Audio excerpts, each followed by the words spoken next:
For the first center, you're going to take these two words and you're going to put them together. Then you're going to draw a picture of the compound word in the box. And I'll do one example with you. So we have the word water plus melon. That would be water, melon.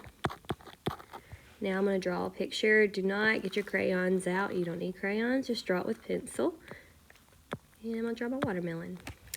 Alright, that one's pretty self-explanatory. Here, you're going to read the words and draw pictures to illustrate the words. So once again, we have the word cupcake here. So we draw a picture of a cupcake with sprinkles. And then lastly, it says to cut and sort the words into the correct column. So if you hear the D sound after, you're going to put it in that column. If you hear ed after it, you're going to put it there. And if you hear the T sound, you'll put it there. So hopped. I hear the T sound, so I'm going to put hopped here. Wanted. Now remember, whenever we have a D or a T, those are called dead words. Those are the ones that are going to go with the ed sound, because you add a whole nother ed to it. Wanted. So this one will go here.